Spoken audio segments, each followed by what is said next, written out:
नमस्ते साथियों। चुनाव में जैसे हम लोगों को भी दौड़ धूप रहती है, मीडिया के साथियों को भी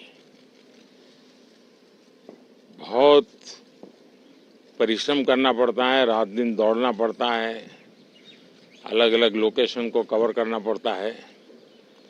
तो आप लोगों ने भी बहुत कष्ट उठाया है।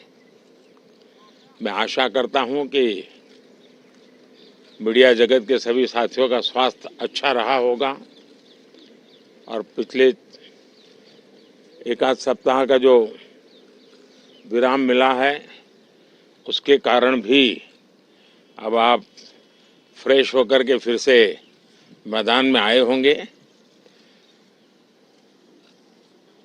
तो 18वीं लोकसभा, और वैसे भी हमारे यहाँ व्यक्ति के जीवन में 18वीं इसका बड़ा महत्व होता है।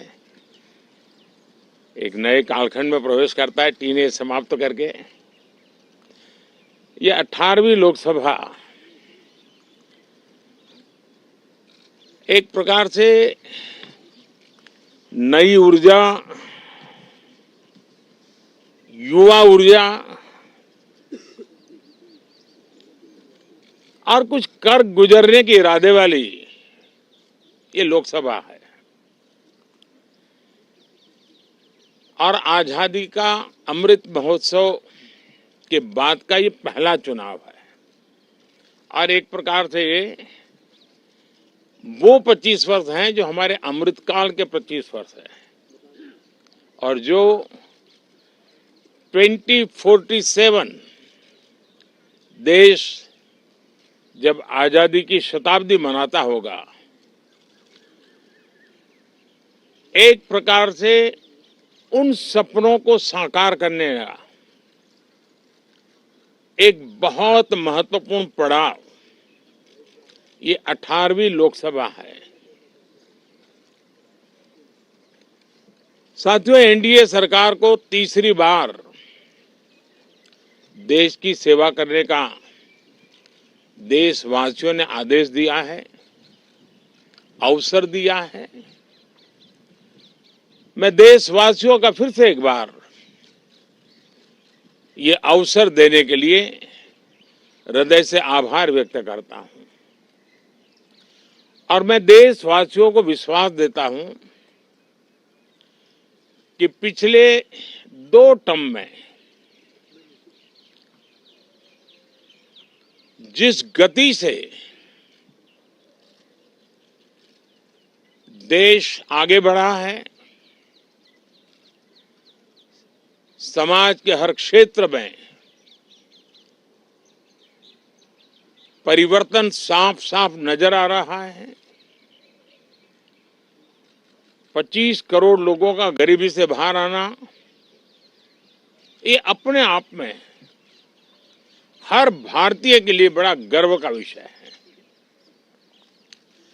और मैं देशवासियों को विश्वास दिलाता हूं कि 18वीं लोकसभा में भी, हमारे 5 साल के कार्यकाल में भी, हम उसी गति के साथ, उतने ही समर्पण भाव से देश की आशा आकांक्षाओं को पूर्ण करने में कोई कमी नहीं रखेंगे। आज सुबह एनडीए की मीटिंग हुई थी। एनडीए के सभी साथियों ने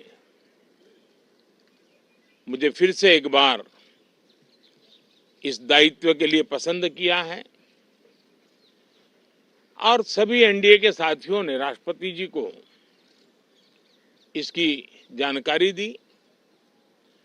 और राष्ट्रपति जी ने मुझे अभी बुलाया था और मुझे प्रधानमंत्री डेजिग्नेटेड के रूप में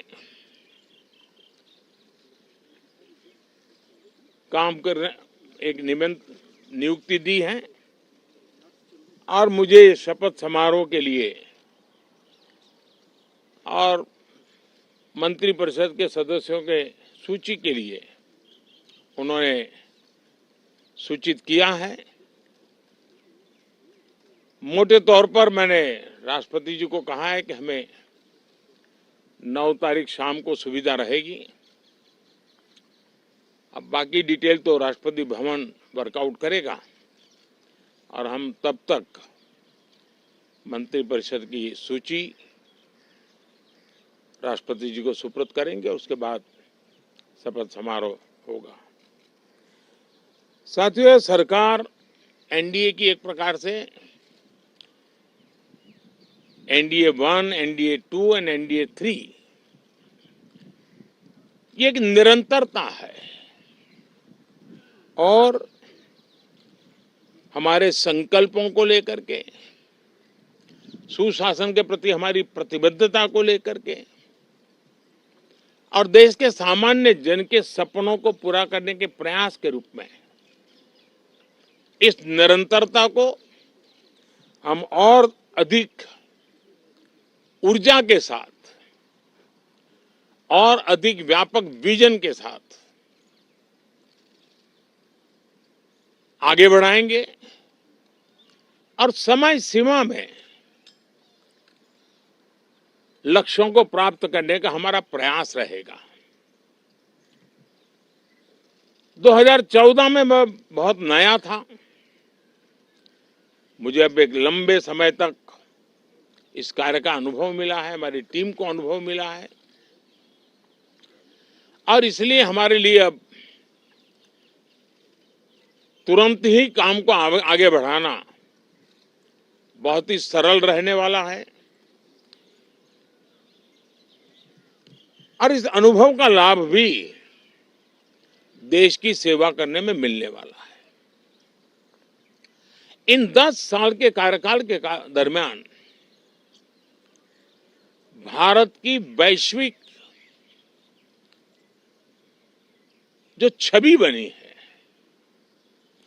दुनिया के लिए एक विश्व बंधु के रूप में भारत उभरा है, इसका मैक्सिमम एडवांटेज अब शुरू हो रहा है और मुझे पक्का विश्वास है ये 5 वर्ष वैश्विक परिवेश में भी भारत के लिए बहुत उपयोगी होने वाले हैं। दुनिया अनेक संकटों से गुजर रही है, अनेक तनावों से गुजर रही है, अनेक आपदाओं से गुजर रही है। ऐसी विकट परिस्थिति दुनिया ने बहुत लंबे अरसे के बाद देखी है। हर देश इन सारी समस्याओं के बीच अपने आप को बचाए रखना, बढ़ाते रहना, चुनौतियों का डगर डगर पे सामना कर रहा है।